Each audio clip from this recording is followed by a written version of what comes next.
Good afternoon, everyone, and welcome to Stock Market Today for Thursday, January 8th. It's Alexis Garcia here. And there seemed to be a little bit of a divergence in the market today as investors await new jobs report data and a potential ruling from the Supreme Court on Trump's tariffs. Defense and small caps had solid gains while tech retreated. And here with me to help break down everything you need to know about today's market action is IBD News editor Ed Carson. So, Ed, we have all this stuff going on in the ether. And by the way, we're also kicking off earnings season as well next week. But what are your thoughts here? And what do you have on tap for us today? Well, I have TJX, Valero Energy, and Carpenter Technology on that I want to take a look at. All right, well, we'll get to those stocks, but let's just quickly run down how the major indexes finished. The S&P was essentially flat today. The Dow up 0.6%, the Nasdaq down 0.4%, and small caps up 1.1%. So let me go ahead and get our trusty charts going here, Ed, and we'll start with the S&P 500 because, as we know, the major benchmark index hit new intraday highs yesterday, following up today, essentially remaining around the same area. So, any thoughts here?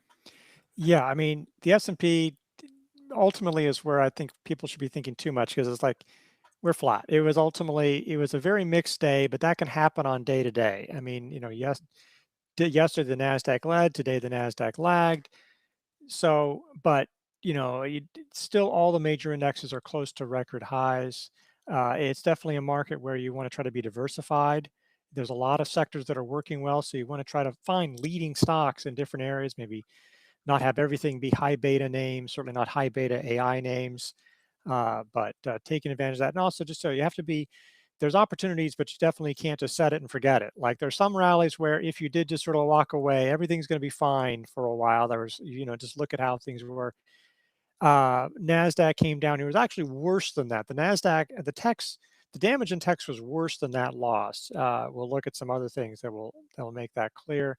But I mean, look, the Nasdaq poked a little bit above there. It's very close to the 50-day line. It's very close to record highs. So that's sort of how the market is right now. Yeah, and let's just take a look at the Dow Industrial Average here, Ed. This one again, holding a gain today, and as we saw, a lot of defense names on the move, probably helping this out a little bit. Yeah, defense names did well, though some of the giants came off highs. But yeah, this has been doing quite well lately. I mean, this is right up there at record highs. It was sort of the first index to go into new high territory, and it's holding those gains for the most part. So acting very well. And let's mention small caps as well. Another strong day today, following up on a nice week of gains here after touching the 50-day line back on January 2nd. Yeah, it was getting a little worrisome, and that was around the time when the Nasdaq had gone through the 50-day line. The small caps had this big run and then came all the way down to the 50-day line. But boy, since then, very strong. Really nice action today.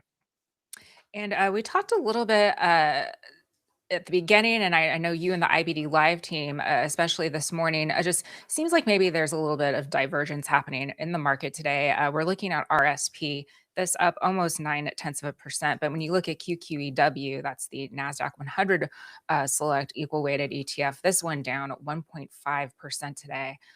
So, what are you seeing out there in terms of market breadth? Yeah, we saw some big losses. Some of the big winners from last year. I mean, not all by any means, but there were definitely stocks that were at us down 7%, 10% even. Some of the big winners from last year. So, I mean, the Nasdaq was somewhat helped by Google, by Amazon, by Tesla. I mean, none of those were moving a lot, but they were mega caps are rising some, offsetting some pretty heavy losses in some smaller companies. But when you get to QQEW, these are still big companies. They're still the 100 biggest, but that are non-financials in the Nasdaq, but it still has doesn't have that super weighting by the mega caps, and you can see how much damage there was. Still only down to the 21-day line. It did touch a record high yesterday, so you don't want to make too much of it. I mean, again, it was very divergent day. If that continues over several days, over several weeks, then you've got a real issue. But yeah, it was a really bad day for a lot of techs, and that's once you get outside of a few of the mega caps.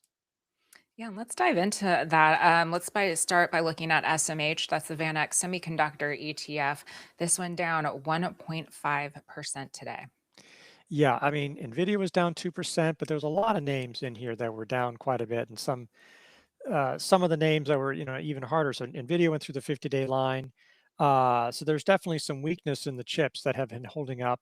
Taiwan Semiconductor, that actually acted pretty well. They will have sales tomorrow morning, so that'll be interesting. I mean, look, that's just for Taiwan Semi, but the jobs report and then the tariffs ruling. I mean, we could see a lot of movement in just a few, an hour or two into the trading session could look a lot different. So that'll be interesting. But SMH pulled back after a strong run for early on. All right, well, let's go ahead and look at XBI. That is the biotech ETF. Uh, Down 1.8% today, Ed, but had a really strong gain yesterday. But seems like it's really kind of been range bound here between this 125, 119 level. Yeah, it was a nice bounce, and it did give up a lot of those gains, but not all of them. This is an argument for why you want to try to get things early on. I mean, not wait till you get to the very, very top. Because if you bought at the very top, XBI at the top, or some of the names in there, you could be down substantially. But yeah, it's still range bound. It's been holding some key support, and definitely one to watch for sure. All right, how about we take a look at ITA? That's the Aerospace and Defense ETF.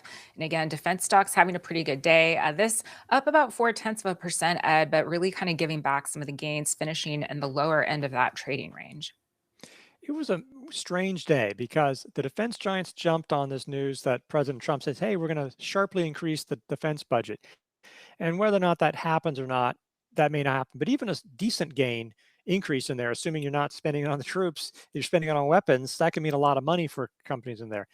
There were some individual names that were not as directly that they had huge gains, but then you had more civilian aerospace names that a number of them reversed lower, including we'll look at Carpenter Steel and Carpenter Technology, that's aerospace related. So there were a number of aerospace related fell. So this was a very mixed group. They all sort of rallied to start, and then was like, well, then it really diverged soon after the open. So this has been a strong group, a strong area, but it was very mixed. This was very divided within this ETF and sector today. All right, let's take a look at XRT, Ed. That is the retail ETF. This one up 1.8% today and breaking above this cup with handle base here, 89.28 pivot point.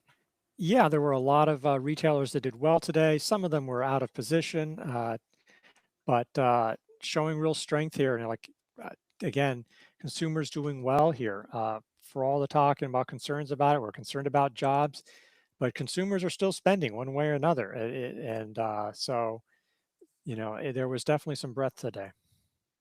All right. Well, speaking of retail, Ed, let's go ahead and take a look at TJX. This one, a gain of 2.7% today, and looking like it's getting over some of these recent highs around the 157 area. Yeah, that's a pretty short consolidation. And so that by itself would be, well, that's more like an add-on buy point or something. But if you go onto a weekly chart, it has been bouncing this week off the 10-week line. So that's a nice thing to see. Sort of the first time, maybe the second time, but the first time wasn't really pretty close into the base. First time since we really cleared that base, the prior base decisively in there. So that's a place where you could be buying it. It's now above that short-term high, providing an extra reason while it's still pretty close to the 10-week, 50-day line. It bounced off the 21 today. This is one of the fence and the discounters retailers that's been acting well. It was, held up pretty well, pulled back a little bit, a couple weeks ago, but basically held on to the 21 day, it held on to the 10-week and made a strong move today. This is probably not one that's going to sell off with AI. So when we talk about diversifying, this is one and a number of names, but a way you can diversify and, having some names like this can really help if you have some big losers. All right, how about we take a look at Valero Energy? That's ticker VLO. This one up over 4% today. And, it peaked above this buy area here around 185.62 yesterday, reversed from that, but a nice, powerful move today in the buy zone. Yeah, the market really seems to think that refiners, especially those that have, you know, refiners on the Gulf, which traditionally got a lot of oil from Venezuela, and Venezuela's crude is the sour crude that usually trades at a discount, but it's something that the Gulf refiners are set up to use. So there's a lot of talk about long-term things with Venezuela, but in the short run, it's not that hard. They're going to send Venezuela's going to send some more oil. Looks like sanctions are going to release. So it sounds like, regardless of all the other possibilities, it seems like at least in the short run, we're going to get more crude oil from Venezuela to the U.S. And so this seems like a very tangible near-term winner from Venezuela when it's hard to know how all that's going to shake out. But held up, paused around that buy point, pushed higher today, and just nice action here. The earnings are have turned around, just turned around the latest quarter. Uh, oil prices are low, but gas prices have come down, but I don't think they've come down nearly as much as oil prices have. So that crack spread is why the profitability has increased, and maybe that could continue if they get crude oil. That's really what a lot of the refineries are suited for. All right. Well, how about we round this out with a look at Carpenter Technology? That's ticker CRS. This one peaked above this 342.11 buy point today, Ed, but then reversed lower and finished, looks like right at that 50-day moving average. Yeah, so it's nice that it closed above that. So if you weren't paying attention, you might see what happens at this point because it held the 50-day line. But man, that was an ugly reversal. I mean, it hit a record high. There didn't seem to be any news, but there were a lot of traditional type aerospace stocks that had bad days. This was really bad, and it was plunging through the 50-day line, well below the sell zone. I mean, that like is so it's clearly a strong sell signal for people who were buying that breakout. Even anybody who bought right around the breakout is, you're 6% down is what it kind is at least. So that's just unfortunate. Now for longer time holders, that's different. But really ugly action. This has been a real strong performer. It was acting very well. And when it pulled back to the 50-day line a week or so ago, but in light volume, then it bounces off of there in strong volume, stronger volume. So it was doing all these good things, but it's not what you did yesterday. It's not what you hope it'll do tomorrow. It's what happens today. We'll see from here. It could bounce back, but I think it during the day it sent a strong sell signal. Nice that it held the 50-day line. So if you didn't sell, definitely want to be seeing how that ends by the end of the end of the week. But if that closes, you know, I would say any real you have to pay attention to sell rules. If it gets to that 7 to 8% sell rule, other things, it's closing below the 50-day line from this level. If you're a recent buyer, that's just not a good situation. All right. Well, we'll be keeping an eye on that level, Ed. And thank you again for all your wonderful insights today. And that wraps it up for this edition of Stock Market Today. We'll be back with more market analysis starting tomorrow morning with IBD Live. You could head on over to investors.com/IBD Live for all the details there.